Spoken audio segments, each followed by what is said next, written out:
George Orwell, Animal Farm. Chapter 3. How they toiled and sweated to get the hay in. But their efforts were rewarded, for the harvest was an even bigger success than they had hoped. Sometimes the work was hard. The implements had been designed for human beings and not for animals, and it was a great drawback that no animal was able to use any tool that involved standing on its hind legs. But the pigs were so clever that they could think of a way round every difficulty. As for the horses, they knew every inch of the field, and in fact understood the business of mowing and raking far better than Jones and his men had ever done. The pigs did not actually work, but directed and supervised the others. With their superior knowledge, it was natural that they should assume the leadership. Boxer and Clover would harness themselves to the cutter or the horse rake. No bits or reins were needed in these days, of course, and tramped steadily round and round the field with a pig walking behind and calling out, "Gee up, comrade," or "Woe back, comrade," as the case might be. And every animal down to the humblest worked at turning the hay and gathering it. Even the ducks and hens toiled to and fro all day in the sun, carrying tiny wisps of hay in their beaks.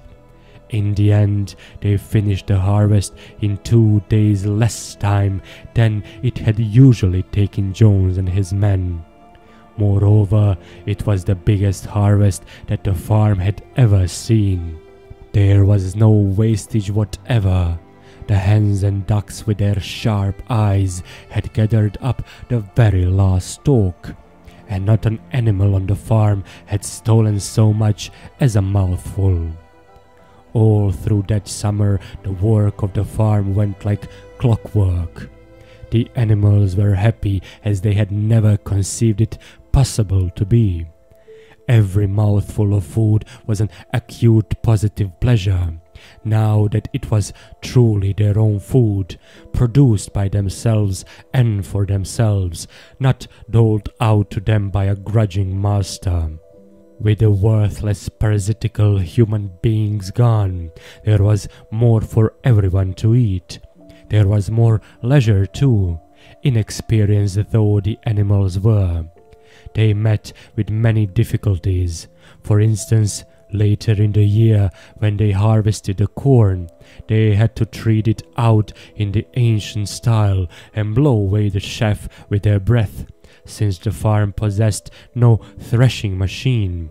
But the pigs with their cleverness and Boxer with his tremendous muscles always pulled them through.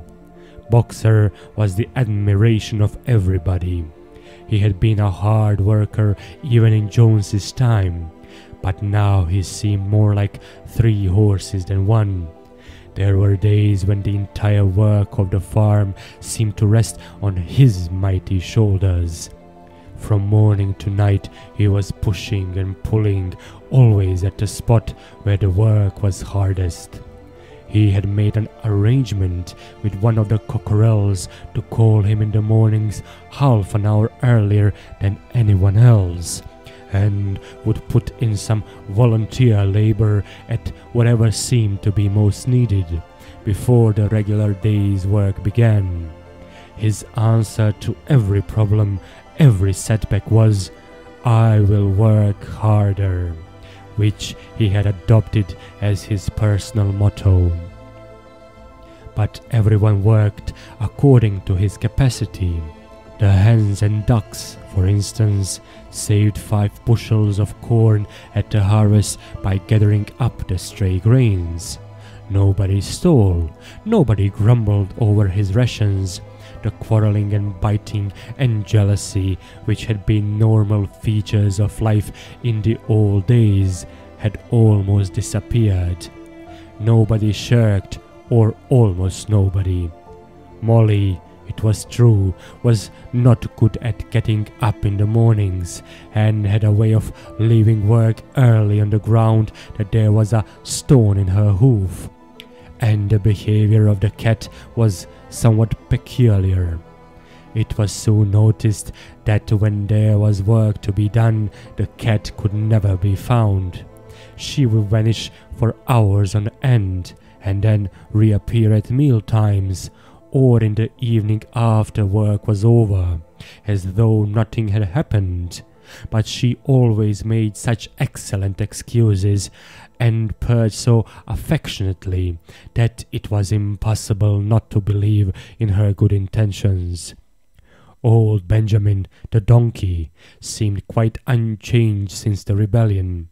He did his work in the same slow, obstinate way as he had done it in Jones's time, never shirking and never volunteering for extra work either. About the rebellion and its results he would express no opinion. When asked whether he was not happier now that Jones was gone, he would say only, "Donkeys live a long time. None of you has ever seen a dead donkey." And the others had to be content with this cryptic answer. On Sunday there was no work. Breakfast was an hour later than usual, and after breakfast there was a ceremony which was observed every week without fail. First came the hoisting of the flag. Snowball had found in the harness room an old green tablecloth of Mrs. Jones's, and had painted on it a hoof and a horn in white. This was run up the flagstaff in the farmhouse garden every Sunday 8 morning. The flag was green, Snowball explained, to represent the green fields of England, while the hoof and horn signified the future republic of the animals, which would arise when the human race had been finally overthrown. After the hoisting of the flag, all the animals trooped into the big barn for a general assembly, which was known as the meeting. Here the work of the coming week was planned out, and resolutions were put forward and debated. It was always the pigs who put forward the resolutions. The other animals understood how to vote, but could never think of any resolutions of their own. Snowball and Napoleon were by far the most active in the debates. But it was noticed that these two were never in agreement. Whatever suggestion either of them made, the other could be counted on to oppose it. Even when it was resolved, a thing no one could object to in itself, to set aside the small paddock behind the orchard as a home of rest for animals who were past work, there was a stormy debate over the correct retiring age for each class of animal. The meeting always ended with a singing of beasts of England, and the afternoon was given up to recreation. The pigs had set aside the harness room as a headquarters for themselves. Here in the evenings they studied blacksmithing, carpentering, and other necessary arts from books which they had brought out of the farmhouse.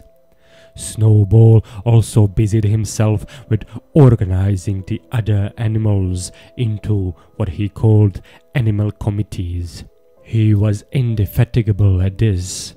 He formed the Egg Production Committee for the hens, the Clean Tails League for the cows, the Wild Comrades Re-Education Committee. The object of this was to tame the rats and rabbits, the Whiter Wool Movement for the sheep, and various others, besides instituting classes in reading and writing. On the whole, these projects were a failure. The attempt to tame the wild creatures, for instance, broke down almost immediately. They continued to behave very much as before, and when treated with generosity, simply took advantage of it. The cat joined the re-education committee and was very active in it for some days. She was seen one day sitting on a roof and talking to some sparrows who were just out of her reach. She was telling them that all animals were now comrades and that any sparrow who chose could come and perch on her paw, but the sparrows kept their distance. The reading and writing classes, however, were a great success. By the autumn, almost every animal on the farm was literate in some degree. As for the pigs, they could already read and write perfectly. The dogs learned to read fairly well, but were not interested in reading anything except the 7 Commandments. Muriel the goat could read somewhat better than the dogs, and sometimes used to read to the others in the evenings from scraps of newspaper which she found on the rubbish heap. Benjamin could read as well as any pig, but never exercised his faculty. So far as he knew, he said, there was nothing worth reading. Clover learned the whole alphabet, but could not put words together. Boxer could not get beyond the letter D. He would trace out A, B, C, D in the dust with his great hoof, and then would stand staring at the letters with his ears back, sometimes shaking his forelock, trying with all his might to remember what came next, and never succeeding. On several occasions, indeed, he did learn A, F, J, H, but by the time he knew them, it was always discovered that he had forgotten A, B, C, and D. Finally, he decided to be content with the first 4 letters, and used to write them out once or twice every day to refresh his memory. Molly refused to learn any but the 6 letters which spelled her own name. She would form these very neatly out of pieces of twig, and would then decorate them with a flower or 2, and walk round them admiring them. None of the other animals on the farm could get further than the letter A. It was also found that the stupider animals, such as the sheep, hens and ducks, were unable to learn the 7 Commandments by heart. After much thought, Snowball declared that the 7 Commandments could in effect be reduced to a single maxim, namely, 4 legs good, 2 legs bad. This, he said, contained the essential principle of animalism. Whoever had thoroughly grasped it would be safe from human influences. The birds at first objected, since it seemed to them that they also had 2 legs, but Snowball proved to them that this was not so. A bird's wings, comrades, he said, is an organ of propulsion and not of manipulation. It should therefore be regarded as a leg. The distinguishing mark of man is the hand, the instrument with which he does all his mischief. The birds did not understand Snowball's long words, but they accepted his explanation, and all the humbler animals set to work to learn the new maxim by heart.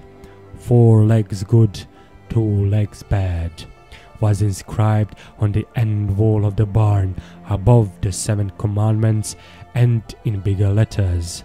When they had once got it by heart, the sheep developed a great liking for this maxim, and often as they lay in the field, they would all start bleating, 4 legs good, 2 legs bad, 4 legs good, 2 legs bad, and keep it up for hours on end, never growing tired of it. Napoleon took no interest in Snowball's committees. He said that the education of the young was more important than anything that could be done for those who were already grown up. It happened that Jessie and Bluebell had both whelped soon after the hay harvest, giving birth between them to 9 sturdy puppies. As soon as they were weaned, Napoleon took them away from their mothers, saying that he would make himself responsible for their education. He took them up into a loft which could only be reached by a ladder from the harness room, and there kept them in such seclusion that the rest of the farm soon forgot their existence. The mystery of where the milk went was soon cleared up. It was mixed every day into the pig's mash. The early apples were now ripening, and the grass of the orchard was littered with windfalls. The animals had assumed as a matter of course that these would be shared out equally. One day, however, the order went forth that all the windfalls were to be collected and brought to the harness room for the use of the pigs. At this, some of the other animals murmured, but it was no use. All the pigs were in full agreement on this point, even Snowball and Napoleon. Squealer was sent to make the necessary explanations to the others. "Comrades," he cried, "you do not imagine, I hope, that we pigs are doing this in a spirit of selfishness and privilege. Many of us actually dislike milk and apples. I dislike them myself. Our sole object in taking these things is to preserve our health. Milk and apples, this has been proved by science, comrades, contain substances absolutely necessary to the well-being of a pig. We pigs are brain workers. The whole management and organization of this farm depend on us. Day and night we are watching over your welfare. It is for your sake that we drink that milk and eat those apples. Do you know what would happen if we pigs failed in our duty? Jones would come back. Yes, Jones would come back. Surely, comrades," cried Squealer almost pleadingly, skipping from side to side and whisking his tail.